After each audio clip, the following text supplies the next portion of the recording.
अर्जुन ने जैसे ही अपनी माँ से उषा और अपने प्यार का जिक्र किया तो मॉडर्न सोसाइटी में उठने बैठने वाली माँ उनके प्यार के लिए राजी नहीं होती और वो ये सुनते ही भड़क जाती है। क्या तुम्हारा दिमाग खराब हो गया है अर्जुन? कान खोलकर सुन लो, उषा जैसी मिडिल क्लास लड़की इस घर की बहू नहीं बनेगी, नहीं बनेगी, कभी नहीं बनेगी। माँ, उसके मिडिल क्लास होने में उसका क्या कसूर है? और मिडिल क्लास है तो क्या हुआ, वो किसी से कम थोड़ी है। तू ज्यादा जुबान मत चला, तुझसे ज्यादा देखी है मैंने ये दुनिया और मैं इन मिडिल क्लास की लड़कियों की रग रग से वाकिफ हूँ। अपनी माँ की बात अर्जुन की समझ से परे थी। उसने माँ की बात सुन तो ली लेकिन मन ही मन एक फैसला ले लिया और उषा के साथ मंदिर में जाकर शादी कर ली। फिर उसे अपने घर ले आया। अर्जुन के साथ उषा को देख उसकी माँ का गुस्सा 7वें आसमान पर चला जाता है। खबरदार, खबरदार जो इस लड़की को लेकर मेरे घर के अंदर आया। माँ, ये लड़की ही अब आपकी बहू है और जहाँ तक रही घर के अंदर आने की बात, तो अब तो आपकी बहू ने अपने शुभ कदम घर के अंदर रख दिए हैं। निर्मला, छोड़ दो, माफ कर दो उन्हें। आखिर वो हमारे बेटे की पसंद है और अब तो इस घर की बहू भी है। नहीं, मैं इसे कभी माफ नहीं कर सकती। ये इस घर में नहीं आएगी, मतलब नहीं आएगी। निकल जाओ यहाँ से। ये सुनते ही पास ही खड़ी उनकी जवान बेटी धीरे से माँ से कहती है, ये क्या कह रही हो मम्मी? भाभी बालिग है और शादी करके आई है। अगर ज्यादा जोर जबरदस्ती की तो पुलिस केस भी हो सकता है। हमारे परिवार की इज्जत ही नहीं, आप जेल भी जा सकती हैं। अपनी बेटी की बातें सुनकर माँ घबरा जाती है। तो क्या करूं? इस 2 कौड़ी की मिडिल क्लास लड़की को घर की मालकिन मान लूं? तुम भी ना माँ, मैंने ऐसा तो नहीं कहा। बस अभी इस लड़की का पलड़ा भारी है, लेकिन ज्यादा दिन तक रहेगा नहीं। हम ऐसी चाल चलेंगे कि ये ज्यादा दिनों तक यहाँ टिक नहीं पाएगी। बेटी की बात सुनकर माँ खामोश हो जाती है और रात भर बेटी के साथ प्लानिंग करती है। दूसरे दिन जब बहू पहली बार खाना बनाने जाती है तो माँ बेटी प्लानिंग करती है। मम्मी, भाभी आज पहली बार खाना बनाने जा रही है और आप तो जानती है ना पापा का नेचर, उन्हें अच्छा खाना पीना कितना पसंद है। अगर जरा सा खाने में कमी हुई नहीं कि उनका मुंह फूल जाता है और फिर वो उसी खाने के बेस पर खाना बनाने वाले को भी जज करने लगते हैं। बिल्कुल, तभी तो मैं तुम्हारे पापा के खाने से कोई कॉम्प्रोमाइज नहीं करती। बस तो आज भाभी के खाने के साथ ऐसा तिकड़म करेंगे कि भाभी का फर्स्ट इम्प्रेशन ही पापा के सामने खराब हो जाएगा। और आप तो जानती हैं कि first impression is the last impression. उसके बाद बेटी शक्कर के पाउडर का पैकेट निकालती हुई कहती है, ये देखो मम्मी, ये शक्कर का पाउडर है, इसे नमक के डिब्बे में डाल दो। भाभी इसे नमक समझकर दाल और सब्जी में डाल देंगे और फिर ये शक्कर अपना ऐसा कमाल दिखाएगा कि पापा के सामने भाभी और भैया दोनों की बोलती बंद हो जाएगी। ये कहती हुई दोनों खिलखिलाकर हंसती हैं और सास जाकर नमक के डिब्बे में पिसी हुई शक्कर डाल देती है। बहू खाना बनाते वक्त उसे नमक समझकर दाल और सब्जी में डालती है। सब्जी और दाल खाते ही ससुर भड़क जाते हैं। बहू, ये कैसा खाना बनाया है? मीठी दाल, मीठी सब्जी। ये दाल सब्जी बनाए हैं या मिठाई? चीनी क्यों डाला खाने में? चीनी नहीं पापा जी, मैंने तो नमक ही डाला था। तो क्या मैं झूठ बोल रहा हूँ? खुद ही टेस्ट कर लो और बताओ, इसमें शक्कर है या नमक?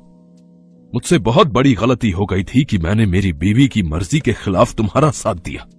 मम्मी ने तो पहले ही कहा था, बस आप ही बहू बहू कहकर अपना प्यार लुटा रहे थे। और कहाँ गया ये अर्जुन?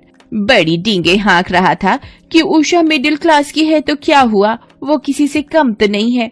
मैं तो कहती हूँ इसे अभी इसी वक्त इसके घर भेज दो, पहले जाकर घर से कुछ सीख तो आए। नहीं नहीं पापा, मुझे माफ कर दो, अभी अभी घर में आई हूँ, शायद डब्बे पहचान नहीं पाई कि कौन से डब्बे में नमक रहता है, कौन से में शक्कर। हाँ हाँ, अब कहो कि मुझे तो दिखता भी नहीं, मैं सब समझती हूँ तुम जैसे मिडिल क्लास लोगों की चाल को। अरे शांत रहो, शांत। तुम्हें तो बस मौका मिलना चाहिए और तुम नॉन स्टॉप शुरू हो जाती हो। शायद बहू ठीक कह रही है, ऐसी गलती हो सकती है, हमें इसे एक मौका और देना चाहिए। दूसरे दिन जब वो फिर खाना बनाती है तो पहले ही शक्कर का डिब्बा हटा देती है ताकि गलती ना हो, पर सास उससे भी ज्यादा चालाक निकलती है। वो चुपचाप आकर उसके खाने में ढेर सारा नमक और मिर्ची डाल देती है। बहू को कुछ भी पता नहीं होता। वाह, खाना दिखने में तो काफी लजीज लग रहा है। आज मैं जम के खाऊंगा। जम के खाओगे या जमा के बहू को सुनाओगे? और सचमुच खाते ही ससुर चिल्लाते हैं, बहू, ये क्या मजाक है? कल खाने में शक्कर ही शक्कर और आज नमक और मिर्च थोक के भाव में डाल दिया है तुमने। नहीं पापा जी, आज तो मैंने नमक मसाले स्वादानुसार डाले थे। ऐसा स्वाद? एक काम करो, तुम एक निवाला खुद टेस्ट करो। बहू जैसे ही एक निवाला मुंह में लेती है वो मुंह से फुर्र से निकाल देती है। वाह, क्या स्वाद है! खाते ही मुंह से बाहर आ गया। बहू, तुम्हें खाना बनाना नहीं आता तो तुम बोल क्यों नहीं देती? कोई जबरदस्ती नहीं है। निर्मला, कान खोलकर सुन लो, कल से मुझे ऐसा खाना खिलाया तो मैं घर छोड़कर चला जाऊंगा। पापा, ये आप क्या कह रहे हैं? अरे, आप क्यों घर छोड़कर जाएंगे? जिन्हें जरा भी शर्म हो वो छोड़कर जाएं ये घर। बहू की समझ में नहीं आता है कि उसके साथ क्या हो रहा है, लेकिन उसे ये जरूर पता लग गया था कि इस घर में उसकी राह आसान नहीं है और उसकी जिंदगी में जब भी कोई ऐसी परिस्थिति आती थी जहां उसकी राहें उसे मुश्किल लगती थी, वो अपने गुरुजी के पास जरूर जाती थी। गुरुजी बहुत ही पहुंचे हुए और दयालु किस्म के आदमी थे। उसने वहां जाकर उन्हें सारी बातें बताई। बाबा, मेरी तो कुछ भी समझ में नहीं आ रहा है। पर मेरी समझ में आ गया है बेटी। उसके बाद बाबा अपनी झोली से एक पुड़िया निकालकर उसे देते हैं। ये जादुई मसाला है, इसे तुम जिस खाने में भी डालोगी उसका स्वाद अपने आप अच्छा और स्वादिष्ट हो जाएगा। लेकिन याद रखना, कुछ भी बनाते वक्त जैसे तुम सोचोगी बनने वाली चीज का स्वाद वैसा ही हो जाएगा। सच बाबा? हाँ, पर जो तुम्हारे साथ चालाकी करेगा उसकी थाली में उसी खाने का स्वाद वैसा ही आएगा जैसा कि उसने तुम्हारे साथ चालाकी करते वक्त सोचा होगा। इधर उसके ससुराल में सास और ननद सोच रही थी कि बहू घर छोड़कर चली गई है। वो मन ही मन खुश हो रहे थे, लेकिन दोपहर तक बहू वो जादुई मसाला लेकर अपने ससुराल आ गई। उसे देखकर सास और ननद ने अपना मुंह फेर लिया, लेकिन बहू ने इस बात की परवाह किए बगैर अपने ससुर से एक बार और अपने हाथ का बना खाना खाने की रिक्वेस्ट की। ससुर पहले तो नाना कहते रहे, लेकिन बाद में मान गए।